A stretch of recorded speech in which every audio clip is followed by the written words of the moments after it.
Un gustazo, Lisandro, un gustazo enorme contactarme con mi querida Salta, porque si bien yo resido en Buenos Aires hace muchos años, yo soy de allá.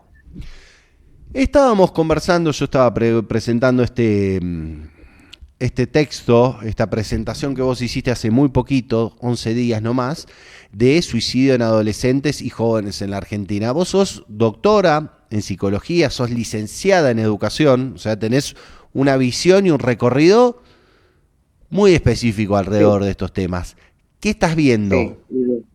sí, de muchas décadas.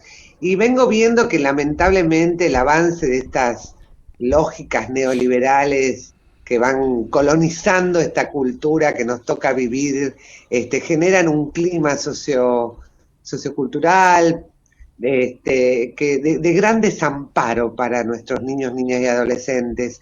O sea, hay como una especie de correlato entre el corrimiento del Estado que se desdibuja, inclusive o inclusive promueve la instalación en su lugar del mercado, con lo que sucede a nivel micro en las instituciones, familias, escuelas, donde habitan nuestros niños, niñas y adolescentes, donde las figuras adultas también se corren de su lugar de cuidado de los más jóvenes, de las nuevas generaciones, de su tarea de balizarles el camino, de serles referentes, de modo que reina para ellos un estado para los jóvenes, digo, ¿no? Las nuevas generaciones de profunda incertidumbre, de falta de sentido, de desorientación, ¿sí? Sobre todo porque si bien en nuestro país, además de manera particular, se caracteriza por tener leyes nacionales maravillosas en el campo de la salud mental, de la educación, de protección integral de los derechos de las infancias, estas no se implementan, están como de adorno y esto genera lo que se ha estudiado como y se ha descrito como anomia, o sea, un estado donde no hay normas, no hay regulaciones que nos permitan, bueno, convivir como corresponde. Fíjate que reina un estado de crueldad y de exclusión llamativo, y en estos contextos, bueno, la angustia se derrama desde arriba hacia abajo y los que están abajo son nuestros niños, niñas y adolescentes que padecen y expresan esto a través de ataques de pánico, conductas de autolesiones, intentos o concreción de suicidio, que es alarmante. Todos estos, yo insisto en subrayar, son síntomas de una sociedad muy enferma. No los podemos agotar pensándolo solamente desde la lógica individualista del consultorio particular, si bien esto se complementa y es necesario, los aportes del psicoanálisis en clave social.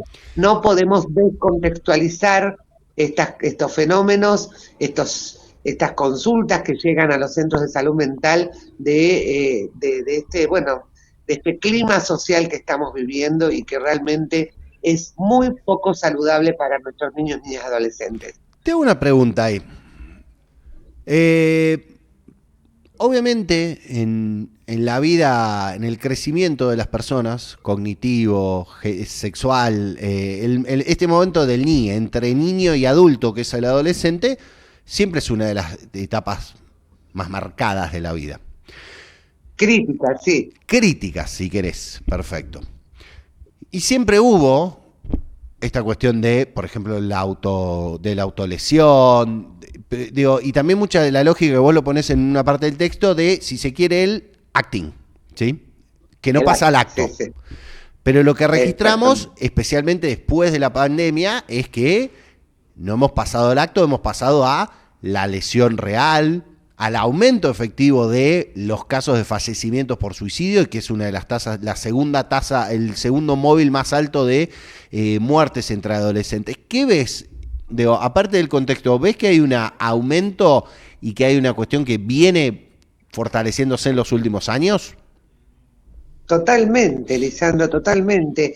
El desamparo que están padeciendo nuestros chicos es es llamativo, nos debería interpelar como adultos, porque una sociedad de adultos que no se ocupa de sus nuevas generaciones, de sus niños, niñas y adolescentes, está hipotecando su futuro. Entonces nuestro país no solamente nos está hipotecando este gobierno con deudas externas impresionantes, sino también a nivel social. El costo de esto, el impacto en las subjetividades, vamos a tener cada vez más aumento en el índice de sujetos rotos, porque fíjate vos que las lógicas que prevalecen tienen que ver con este mandato de sé feliz, no te hagas problema, y cualquier dificultad que tengas en estos contextos de ajuste crueles es responsabilidad tuya. O sea, ponen en el, como, bueno, como es coherente con el neoliberalismo, se privatizan complejas situaciones sociopolíticas y económicas donde grandes sectores de la población están endeudados, no saben cómo proveer o garantizar la continuidad del techo porque los alquileres están en crisis, porque el trabajo se va precarizando cada vez más.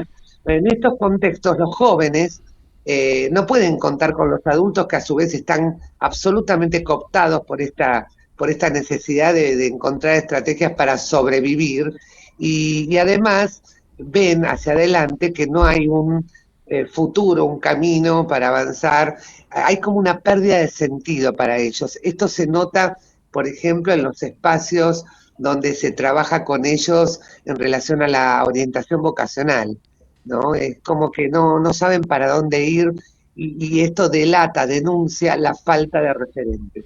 Ahí te hago una pregunta, digo, porque tu artículo del que estamos conversando tiene como varias entradas, así como tiene varias entradas la temática.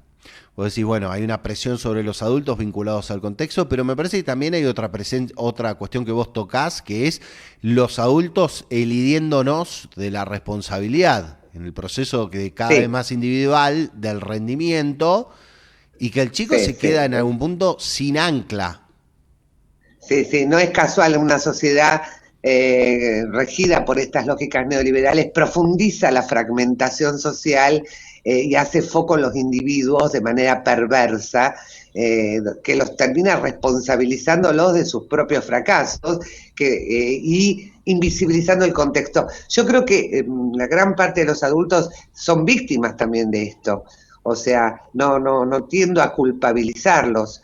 Creo que cada uno hace lo mejor que puede en relación a lo que le toca vivir y por supuesto también hacen lo mejor que pueden en relación a su descendencia, a sus hijos e hijas, pero no se está pudiendo mucho en el actual estado en el que estamos viviendo, donde bueno, la crisis en educación, en salud mental, lo que ellos están viendo que sucede con los jubilados, con las personas con discapacidad, dan señales claras de que estamos avanzando hacia un mundo cada vez más cruel y deshumanizado, en donde la vida de nadie tiene sentido y por supuesto la de ellos tampoco. Los chicos a esta edad, que están atravesando, como bien dijiste, por un periodo crítico, tienen la tendencia a devolvernos a través de sus conductas disruptivas una especie de imagen en espejo de lo que ellos ven en relación a nuestra sociedad adulta, ¿no? Entonces, tenemos que poder leer estas conductas como síntomas, como te decía antes, de una sociedad profundamente enferma y que debiera rápidamente, como se hace con, o como debiera hacerse ante cualquier síntoma, ponernos a pensar qué hacemos y cómo hacemos para priorizar primero a los niños, niñas y adolescentes, ¿no? A los jóvenes. Ahí te hago dos preguntas alrededor de esto, porque vos dijiste recién, bueno, esto no se soluciona necesariamente en el espacio de la psicoterapia individual, en un consultorio, es más complejo, pero sí me gustaría que, en principio, recién se lo preguntamos al secretario de Salud Mental y Adicciones de la provincia alrededor del tema de la adulopatía, los padres, los tutores, los que estamos a cargo de adolescentes, de jóvenes y adolescentes, tal vez alguna pauta, alguna lectura, algo que haya que estar atento o prestar atención para ver cómo está el estado de ánimo, la psiquis de nuestros chicos. Y por el otro lado, la otra pregunta que te la encadeno es, ¿qué pasa con la salud comunitaria? ¿Qué tienen que hacer los que tienen responsabilidades políticas Exacto. para tratar de abordar y mejorar esto? Porque todo no se puede, pero algo se debe, ¿no? Sí, y otra cosa que agregaría es que la salida no es individual. La salida acá es colectiva, es comunitaria. Hay que retejer la red social, tomando conciencia de que en el uno a uno no podemos, también pensándolo en términos de familias, de escuelas, de aulas, en el uno a uno no podemos salvarnos ni salvar a nadie. Tenemos que retejer la red. Entonces hay que apostar a los trabajos de carácter intersectoriales, de abordajes territoriales comunitarios, a lo que se puede ofrecer, bueno, desde el ámbito de la educación, también desde el ámbito de los clubes, de espacios sociales donde se entienda que para criar a un niño, a una niña, a un adolescente, como dice ese famoso refrán africano, hace falta una aldea, ¿sí? Entonces, dejar ya de lado esa visión que asocia a los hijos como una propiedad privada de las familias para pensarlos como miembros de la aldea y a todos como corresponsables de su cuidado, de su acompañamiento, ¿no? En ese sentido, me parece que las escuelas son un lugar privilegiado que deben ser apuntaladas porque es un espacio donde se puede convocar a la familia, a la comunidad del barrio, y escuchar a nuestros chicos que están a través de síntomas, de conductas disruptivas, y también a través de la palabra, pidiéndonos socorros. Ok. Te hago una pregunta alrededor de eso y vuelvo a una de las cuestiones que veo también en esta nota que vos presentaste, pero que también en tu trabajo. Hay un juego bastante entre macabro y no sé si la palabra es egoísta, pero entre las instituciones que cuando miran a un chico ante un problema, lo sobrediagnostican. Ya le van encontrando un problema y un medicamento. ¿Qué pensás alrededor de esto? Ese fenómeno llamado patologización y medicalización de los malestares infanto-juveniles actuales ha sido objeto de estudios, investigaciones y publicaciones que vengo realizando hace ya desde finales de los 90, te diría. ¿Qué pienso? Pienso que es una forma de violencia simbólica que se sobreañade a la violencia que ya padecen nuestros niños, niñas y adolescentes por este tema de la falta de adultos, la ausencia de instituciones que le balicen el camino. Y entonces a todo esto, al abandono de su crianza en manos de pantallas y de las lógicas del mercado, a todo esto, ¿sí? Nosotros le sumamos que cuando un niño se acerca expresando su malestar a través de síntomas como por ejemplo el ensimismamiento, la dificultad para conectarse de manera sólida con el otro, para comunicarse, formas extrañas de jugar o dificultades en el aprendizaje. A todos estos síntomas, nosotros como adultos, regidos por estas lógicas mercantiles y de no problem, be happy, les respondemos con una etiqueta, un rótulo de trastornado mental. ¿Sí? Uno de ellos, que es otro síntoma social llamativo, es la cantidad de, entre comillas, diagnósticos, etiquetas de trastorno del espectro autista.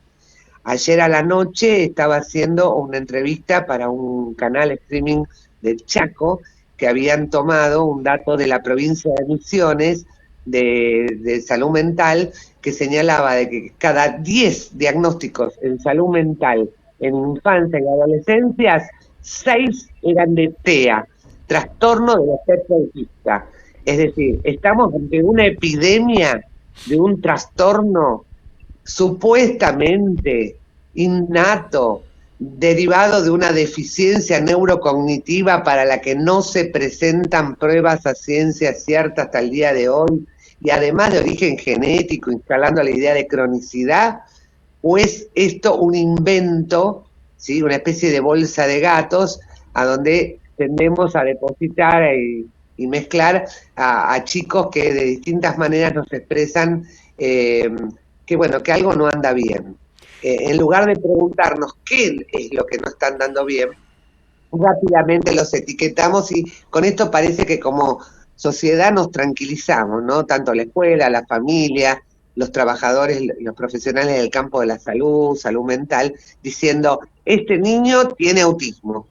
A ver, si es cierto que es tal la cantidad de niños autistas que estamos observando, que son efectivamente autistas y que, bueno, entonces habría que iniciar urgentemente una investigación sobre qué les está pasando a las mujeres durante los embarazos que están pariendo niños con deficiencias neurocognitivas que se expresan a través de estas conductas como las que se describen con el trastorno del espectro autista, el trastorno por déficit atencional con hiperactividad, Como la TEA. hasta dificultades de aprendizaje, el DEA, que es Sí, que el está déficit. asociado a la dislexia, etcétera, y todo, o sea, si reducimos todo a lo biológico, terminamos usando lo biológico como excusa para no hacernos cargo de las determinaciones psicosociales del sufrimiento psíquico.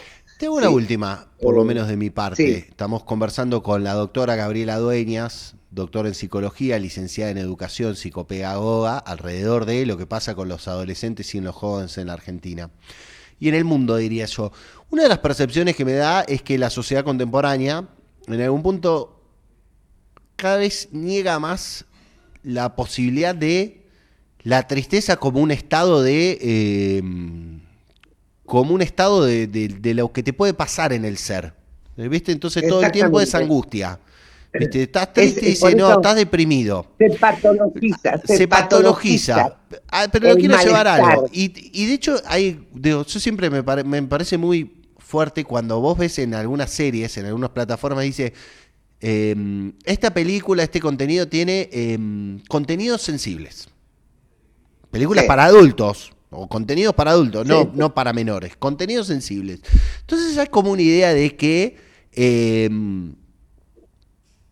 no hay que hacerse cargo, no hay que cruzarse, no hay que enfrentarse con las cosas que tienen complicadas la existencia, ¿no? Entonces, si estás triste, estás deprimido. Sos un adulto, pero ojo, te avisamos que esto es sensible, no vaya a hacer que te ponga mal. exactamente. ¿Hay una relación Mira, entre eso en esa en el línea, irse eso de la es responsabilidad con los chicos? exactamente. Yo por eso hablo de que esta patologización, que es transformar en enfermedades estados anímicos, afectivos, que son hasta respuestas sanas ante la actual situación en la que vivimos, con guerras Sí, mundiales, ante con la condición de la crisis existencia, climática. diría yo, ¿no? Sí. Por ejemplo, el ejemplo más claro que yo uso siempre es el duelo. Frente a la pérdida de un ser querido, lo esperable es lo que se llama un trabajo de duelo, que requiere toda una serie de mecanismos psíquicos que llevan entre no menos de un año y medio, 2, 3 años, depende de la intensidad del vínculo y la persona perdida, el ser querido que se ha perdido, y que da como señales desde afuera. Vos ves una persona haciendo duelo, es una persona que está ensimismada, que está como cansada, como que tiene pocas ganas de engancharse con el mundo, porque está haciendo un trabajo interior para despegarse de ese ser que ha perdido. Bueno, esos síntomas hoy rápidamente se traducen en se metamorfosean en una enfermedad llamada depresión. Entonces, a vos se te murió tu papá y después te agarró depresión. No, no, no, señores. No es que la depresión te apareció después de la muerte de tu papá. Después de la muerte de tu papá, lo que te pasó es que entraste en un estado de duelo. Y a ese duelo el entorno no lo soporta, porque vivimos en un entorno donde se nos ha instalado como lema de este neoliberalismo que finge demencia, no problem, be happy. Este es el mandato, hay que ser feliz, cueste lo que cueste. A tal punto, y ligado a esto que vos hablabas de imágenes sensibles, que en la última versión del DSM, que es un manual que se ha instalado a nivel mundial para describir supuestos trastornos mentales, porque son una aberración, aparece identificado el trastorno por exceso de empatía. ¿El qué? O sea, si vos sos de empatía, si vos sos empático, viste, y te sensibilizás, por ejemplo, con esa idea, ojo que podés tener un trastorno mental, pero no te preocupes, no problem, be happy, porque está la pastillita O sea, que si tenés sirve buena para onda, que si vas por la vida bien, tratando de generar relaciones, tratando de generar amistades, solidaridad, haciendo por ejemplo. solidaridad, hacer del mundo. ¿Quién? Perdón, digo, porque me parece importante que remarcar cuál es la fuente, digo, porque si no esto parece La joda. fuente es el famoso manual, el DSM, que es un manual estadístico descriptivo de trastornos mentales que se ha instalado a nivel mundial, pero de manera particular en nuestra región y en nuestro país, casi como una Biblia en el campo de la salud mental. Si bien nuestra Ley Nacional de Salud Mental desaconseja su uso, ¿sí? De hecho no está contemplado, o sea, la ley dice que no se podría apelar a él, es el que se usa de manera cotidiana y absolutamente frecuente. Todos estos nombres, trastorno del espectro autista, trastorno por déficit atencional, trastorno por dificultades específicas del aprendizaje, trastorno posicionista desafiante, si se te ocurre cuestionar, por ejemplo, vos tenés un perfil oposicionista desafiante, Ojo, ojo, porque esto en vez de ser una señal de pensamiento crítico de tu parte, en todo caso podría ser asimilado a la idea de que vos sos un trastornado mental que naciste con esta tendencia de origen seguramente genética, con lo cual va a ser para toda la vida, de desafiar y cuestionar todo lo que sucede a tu entorno. ¿Sí? Para eso existen pastillitas y programas neurocognitivos conductuales que te van a reprogramar el pensamiento de modo que termines siendo funcional al sistema y dejes de cuestionarlo todo, che. ¿Sí? Que entre paréntesis es algo que hacen los adolescentes ya por una cuestión Claro. evolutiva, ¿no? Por eso son tan molestos y por eso se busca rápidamente patologizarlos y criminalizarlos, ¿sí? Y o criminalizarlos, de acuerdo además sobre todo al sector social al que pertenecen, ¿no? Si son de sectores altos, se los patologiza, se los empastilla, y si son de sectores populares, pobres, se los criminaliza y se busca encerrarlos físicamente, inclusive. Gabriela Dueñas, doctora en psicología, Sí, licenciada en educación, muchísimas gracias por acompañarnos en la mañana de Punto Uno Streaming, muy interesante. la agradecida soy yo, Lisandro, quedo a disposición. Un abrazo grande. Chau, chau. Nosotros Chao. seguimos entonces.